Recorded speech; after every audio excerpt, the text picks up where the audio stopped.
மதகஜா அப்படின்னு கன்னடத்துல ஒரு படம், அது தமிழ்ல டப்பாய் வரப்ப மதயானைன்னு பேரு. இந்த படத்துல இருக்கிற ஒரு பியூட்டி என்ன அப்படின்னு சொல்லி பார்த்தோமா, ஒரு குடும்பத்துல அப்பே சாப்பிட்டா புள்ள ரப்பா இருக்கு, புள்ள சாப்பிட்டா அப்பே ரப்பா இருக்கு, இங்க 2 பேருமே பொருடு. ரீசெண்டா நான் இந்த படத்தை பார்த்தேனா, பார்த்த உடனே என்னடா எளவு கருமாந்துறதுன்னு எனக்கு தோணுச்சா. சரி, யான் பெற்ற இன்பத்தை பெறதான் 30,000 பேரை வச்சிருக்கனே, உங்ககிட்ட சொல்லிடலான்னு வந்துட்டேன். சரி, இன்னைக்கு நாம இந்த மதயானை படத்தை பத்தி தான் பார்க்க போறோம்.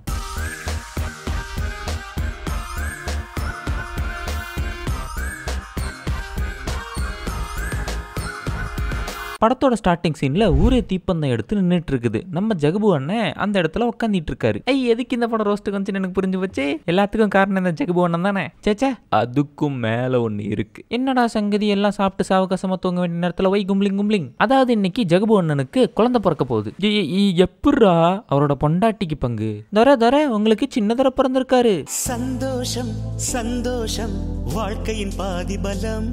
எனக்கு ஒரு மகன் பீரப்பான், அவன் என்னை போலவே இருப்பான்னு போய் பாக்குறதுக்குள்ள குறுக்க இந்த கௌசிக்கு வந்தாங்கிற மாதிரி ஒருத்தன் வந்து நிக்கிறான். துரை, ருத்ரா அண்ணன் வீரபத்ரா ஆளுங்கெல்லாம் அடிச்சிட்டு இருக்கானுங்க, விட்டு அடிச்சு கொன்றுவானுங்க போல இருக்குது, வந்து காப்பாத்துங்க. பேயில போவான் பிஞ்ச செருப்பையும் இது அறுத்து கிழிச்சு விடும் அர்த்தம்.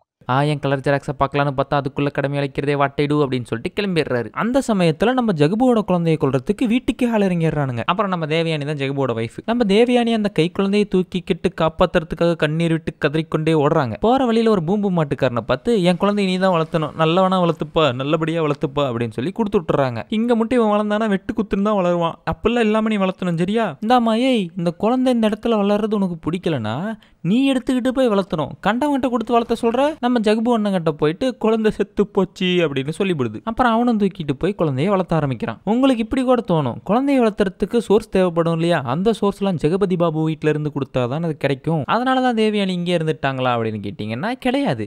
வருஷம் வந்து குழந்தை என்ன ஹைட்ல இருக்குதுன்னு மட்டும் தான் சொல்லிட்டு போவாரு. இதுல என்னன்னா கொஞ்சம் வளர்ற வரைக்கும் பணத்தை எரிக்கிற வேலையை தான் பார்த்துட்டு இருப்பாரு. அதுக்கப்புறமா கொண்டு போய் ஒரு ரவுடி கிட்ட சேர்த்து விடுவாங்க. அங்க போயிட்டு ரவுடித்தனம் எல்லாம் பண்ணி தான் நம்ம ஹீரோ பெத்த ஆளா ஆகிறாரு. வாரணாசில கேட்டு பாரு, இந்த இஸ்மாயில் அடி எப்படி இருக்கும்னு சொல்லுவாங்க.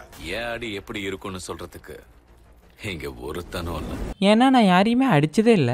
ஹீரோவோட இன்ட்ரோவுக்காக ஒரு ஃபைட். அந்த ஃபைட் முடிஞ்சதுக்கு அப்புறம் எல்லாம் கால் பண்றானுங்க, சூர்யாவை முடிச்சிட்டியா.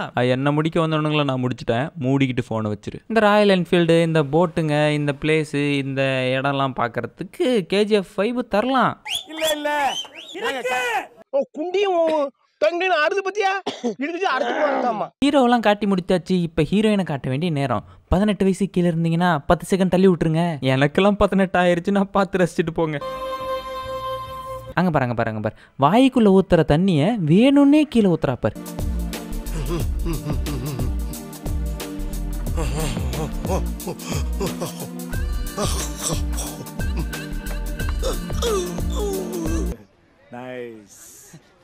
நம்ம பூம்பூ மாட்டுக்காரர் வந்து வழக்கம் போல பையன் என்ன ஹைட்டில் இருக்கான்னு சொல்லிட்டு இருக்காரு. தாமா, உன் புருஷன் கூப்பிடுறாமா உன்னை. மண்ணை குவிச்சு அது மேல மஞ்சளை தெளிச்சு விட்டு இது கோவிலுங்கிறாங்க. சரி, அது அவங்க நம்பிக்கை. எதுக்கு எரிக்கிறோன்னே தெரியாம வைக்கோல எரிக்கிறதுக்காக நம்ம ஜகபு போறாரு. உள்ள இருந்து 4-5 பேர் அட்டாக்கிங் இறங்கிட்டானுங்க. எப்படியோ அங்கிருந்து நம்ம ஜகபுவை கொலவை கூட்ட தட்டி விட்டு காப்பாத்தி போடுறாங்க. அதுக்கப்புறம் வீட்டுல வந்து உட்காந்து ஒருத்தன் சொல்றான், ஒரு அப்பனுக்கு இந்த உலகமே பின்னாடி இருந்தாலும் சொந்த புள்ள கூட இருந்தாண்டா, அப்போ இருக்கிற பலமே வேற. இப்ப அங்க நடந்துட்டு இருக்கிறதுக்கும் நீ சொல்றதுக்கும் ஏதாவது சம்பந்தம் இருக்கா? இந்த பக்கம் அந்த புத்தரர் என்ன பண்ணிட்டு இருக்காருன்னு பார்த்தோமா, ஒருத்தனை கட்டி போட்டு விசாரிச்சிட்டு இருக்காரு. இப்ப நம்ம ஹீரோவுக்கு வந்துட்டு அவன் வந்துட்டு பணம் தரணும். அந்த பணத்துக்காக இந்த லேண்டை வித்து பணத்தை கொண்டு வாங்குறான். என்னால முடியாது, அங்க இருக்கிறவனுங்களாம் ரொம்ப மோசமானவனுங்க, வேணா நீயே போய் வித்து வாங்கிக்கா. சரி, போறதுக்கு முன்னாடி 2 ஃபான் மாதிரி ஒரு சாங் போட்டு போறேன். KGFக்கு இதுக்கும் தான் சம்பந்தமே இல்லையே. அங்கிட்டு போய் லாயர்ஸ் கிட்ட எல்லாம் கேட்டோம் அப்படின்னா, தம்பி அது படா ஏரியா, அங்கெல்லாம் உன்னால ஒன்றும் பண்ண முடியாது, இந்த கேஸ் எல்லாம் எவனும் எடுத்துக்க மாட்டான். நான் உனக்கு ஒரு ஆளை கட்டுறேன், அந்த ஆள்கிட்ட போனி நான் இந்த மேட்டர் முடிஞ்சு போயிருன்னு ஹீரோட அப்பா கிட்டே அனுப்பி வைக்கிறாங்க. இங்க நம்ம ஜகபு அண்ணன் கிட்ட ஒருத்தன் ஓவரா துள்ளிட்டு இருக்கான், ஒரு மொட்டை. அவனை என்ன பண்றாரு, ஈட்டி எடுத்து கழுத்துலயே போடுறாரு. யார் இந்த மொட்டை, எதுக்கு இந்த பில்டப்பு? பையனும் அப்பா முத பாத்துக்கிறாங்கல்ல, அதான் சும்மா பில்டப். எங்க துறைய பேர் சொல்லி கூப்பிடுறியா? பேரு வச்சதை கூப்பிடுறதுக்காக தானே. உன் தைரியம் எனக்கு பிடிச்சிருக்கு. அதெல்லாம் பார்த்தாலே அடிக்கணும் போல இருக்குன்ற. அட நம்பியா, பார்த்தாலே அடிக்கணும் போல இருந்துச்சு. பார்த்தாலே எப்பறம் ஒருத்தனை பார்த்தா அடிக்கணும் போல தோணும். பாரு தம்பி, யார முறைக்கிறா? முறைக்கிற மாதிரி தான் இருக்கு. அதுக்கப்புறம் நம்ம ஜெகபோண்ணன் சரி அப்படின்னு சொல்லி வீட்டில் தங்க வச்சுக்கிறாரு. எல்லாரும் உட்காந்து டீ குடிச்சிட்டு இருக்காங்க. அந்த இடத்துல ஜெகபோண்ணனுக்கு மட்டும் ஒரு கெட்ட பழக்கம் என்னன்னா, டீயில பொறி போட்டு சாப்பிடுவாரு. அதே மாதிரியே நம்ம ஹீரோவும் டீயில பொறி போட்டு சாப்பிடுவாரு. அதை பார்த்ததும் நம்ம தேவயானிக்கு ஒரு டவுட் வர ஆரம்பிச்சிடும், இவன் நம்ம பிள்ளையா இருப்பானோ அப்படின்னு. ஒருவேளை இருக்குமோ ஒருவேளை இருக்குமோ அப்பா டீயில பொறி போட்டு சாப்பிடுவாரு. அதே மாதிரி தான் இவனும் டீயில பொரிய போட்டு சாப்பிட்றான். அதை வச்சு தான் கன்ஃபார்ம் பண்ணேன். இப்போ ஹீரோவுக்கும் ஹீரோயினுக்கும் இன்ட்ரடியூஸ் பண்ணி வைக்கணும். அப்பதான் அவங்களுக்குள்ள குஜு குஜெல்லாம் ஆகும். காரை ஓட்ட தெரியாம கொண்டு வந்து கரும்பு காட்டுக்குள்ள விட்டுறாங்க. எவன்டாது கரும்பு காட்டுக்குள்ள வந்து காரை விட்டதுன்னு ஹீரோயின் போட்டு கிளிகளின்னு கிளிக்கிறாங்க. இந்த கிளி கிளிக்கிறாள் எந்த ஒரு காரியா இருப்பா? நம்ம தேவயானிக்கு இவன் நம்ம பிள்ளையா இருப்பானோ அப்படிங்கிற டவுட் கொஞ்சம் கொஞ்சமா முத்தி போய் பூம்பு மாட்டுக்காரனை நெத்தி போட்டுல வச்சு கேட்கறாங்க, என் பிள்ளை எங்கடா, என்னடா பண்ணிருக்கேன் என் பிள்ளையன்? உங்க ஊர்ல இருக்கிறானே சூர்யா, அவன் தான் உங்க பிள்ளை, அவன் தான் என் பிள்ளையா, எனக்கு தெரியும் அப்படின்ட்டு போய் நம்ம ஹீரோவுக்கு பிடிச்சதெல்லாம் பண்றாங்க. நம்ம ஹீரோ இருந்துகிட்டு நம்ம ஜெகபு கிட்ட போயிட்டு, இங்க பாருங்க நீங்களாம் வெட்டு குத்துக்கெல்லாம் போறீங்க, என்னையும் கூப்பிட்டு போங்க, நான் உங்களுக்கு பாதுகாப்பா இருப்பேன் அப்படின்லாம் சொல்றாரு. அதை கேட்ட நம்ம தேவயானி, நீ இன்னும் எத்தனை நாள் போய் தங்கலான்னுங்கிற, நீ பணத்துக்காக தானே வந்த, எந்த பணம், கிளம்பு, ரொம்ப தேங்க்ஸுங்க அப்படின்னு சொல்லிட்டு அவரும் பணத்தை வாங்கிட்டு கிளம்பிடுறாரு. அதுக்கப்புறம் தான் அந்த பூம்பு மாட்டுக்காரன் எல்லா உண்மையும் சொல்றாரு. அந்த அம்மா தாண்டா உங்க அம்மா, ஜெகபு தாண்டா உங்க அப்பா, நீ தாண்டா அவங்க புள்ள. இந்த சமயத்துல ஜெகபதி பாபுவை போய் யாராவது அட்டாக் பண்ணோம், அந்த சமயத்துல நம்ம ஹீரோ போய் காப்பாற்றணும், அப்பதான் இன்டர்மிஷன் போறது கரெக்டா இருக்கும். கரெக்டா சொன்னீங்க. அதேதான். அந்த சமயத்துல தான் இன்னொரு கேரக்டர் காட்டுறாங்க. இதுதான் பெரிய வில்லனா. கருவிலியில வெள்ளை அடிச்சுக்கிட்டா நீ எல்லாம் வில்லனடா, வில்லனுக்கு உண்டான மரியாதை போச்சடா உங்களால. என்ன பழக்கம் இது? சின்ன புள்ள போல புள்ள ராக்குடு, மம்மி ஷாக்குடு, போட்டாங்கடா இன்டர்மிஷனை. அதுக்கப்புறம் நம்ம ஹீரோ போயிட்டு, எதுக்குமா என்ன தத்து கொடுத்த, சின்ன வயசுல நான் அழகா இல்லையான்னு கேட்க, அப்பதான் உண்மையெல்லாம் சொல்ல ஆரம்பிக்கிறாங்க. அதாவது நம்ம தேவயானிக்கு கட்டிக்க போறவர் எந்த மாதிரியான ஆளுன்னு தெரியாதான். இவங்க கல்யாணத்தன்னைக்கே இவரை கொல்றதுக்கு ஆளுங்க உள்ள இறங்கிட்டாங்க. அதுக்கப்புறம் தான் தெரிஞ்சது உங்க அப்பா ஒரு ரத்தக்காவு பிடிச்சவன் அப்படின்னு. அதான் தாலி தான் கட்டலையே, அப்புறம் என்ன தட்டி விட்டு ஓடுறது, ஐயோ இந்த கல்யாணம் என் கல்யாணம் இல்ல, இந்த கல்யாணம் என் கல்யாணம் இல்லன்னு ஓடி இருந்தா அப்பயே தப்பிச்சிருக்கலாமே. அதுக்கப்புறம் கல்யாணம் பண்ணி குழந்தை பெத்து தத்து கொடுத்து எதுக்கு? அப்புறம் நம்ம ஹீரோ அவங்க அம்மா கூட்டிட்டு போய், இது அம்மா கட்டுன கயிறு, இது நீ அவுக்கவும் கூடாது, இது கையில இருக்கிற வரைக்கும் நீ யாரையும் அடிக்கவும் கூடாது. அப்புறம் நம்ம ஹீரோயின் ஹீரோவோட ரூமுக்கு வந்து, இப்ப மட்டும் சவுண்டை நல்லா ஏத்தி வச்சு கேட்பீங்களே, நீங்க நினைக்கிற மாதிரிலாம் ஒன்றும் இல்லை, கேளுங்க. அவங்க பாட்டுக்கு ஹீரோவோட சட்டை எடுத்து போட்டு கனவுலியே கொடுத்தனும் நடத்திட்டு இருக்காங்க. வர வர சிலம்பிஷம் ஜாஸ்தி ஆயிடுச்சு, இரு நான் அத்தை மாமா கிட்ட சொல்றேன். அந்த பைத்தியக்காரத்தனத்தை நம்ம ஹீரோ வேற வந்து பார்த்துட்டு அவரும் லவ் பண்ண ஆரம்பிச்சிடுறாரு. நீதான் திருடுனதுன்னு தெரிஞ்சதுக்கு அப்புறம் அந்த பொம்மைக்கு பின்னாடி நான் தான் இருந்தேன். அதுதான் எப்படி?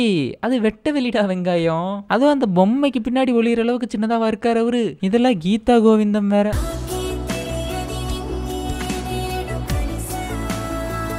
டே வில்லன், நீ வேற வந்து ஏன்டா சும்மாவே இருக்க, ஏதாவது ஒரு பிளான் பண்றா. நம்ம வில்லன் இருந்துகிட்டு ஜெகபு எப்படியாவது போட்டு தள்ளிடலாம் அப்படின்னு சொல்லி பிளான் பண்றாப்ல. செல்லும் வழி எங்கெங்கும் பணமா கிடக்கலாம், அதை கண்டுக்காம நம்ம ஹீரோ வந்துட்டு போகணும். அவரு கண்டுக்காம போறது மட்டும் இல்லாம ஜெகபுவையும் அதை பார்க்க வைக்க கூடாது. அப்புறம் அந்த வில்லனோட ஆளுங்கெல்லாம் சேர்ந்து ஹீரோவை அடிக்கிறதுக்காக வரானுங்க. நம்ம ஹீரோ எப்படிங்க அடிப்பாரு, அவங்க அம்மா தான் கயிறு கட்டி இருக்காங்கல்ல. ஐயோ ஆமா, டே வில்லன் அந்த கயிறு கழட்டி விடுறா. ஜெயில உட்காந்து போட்ட ஸ்கெட்ச் ஒண்ணு கூட மிஸ் ஆனதில்ல, இது எப்படி மிஸ் ஆனிச்சு? அதுக்கு காரணம் அவன் தான் இவன் வரான். டேய் உன்னெல்லாம் யாரா இப்ப கூப்பிட்டா? வந்தவன் சும்மா போகாம அது அவரோட புல்லடான்னு உண்மையை போட்டு உடைச்சிட்டு வேற போயிடுறான். அப்படின்னா அதுக்கப்புறம் நம்ம வில்லனுக்கு ஞானோதயம் வந்து, இங்க பாருப்பா நம்ம சமாதானமா போய்க்கலாம், தான் இந்த புள்ளை எனக்கு கட்டி கொடுன்னு ஹீரோயினை காட்டுறான். ஏன்டா காட்டு பண்ணிக்கு கலர் சோக்கா போட்ட மாதிரி இருந்துகிட்டு உனக்கு இந்த புள்ளை கேக்குதா?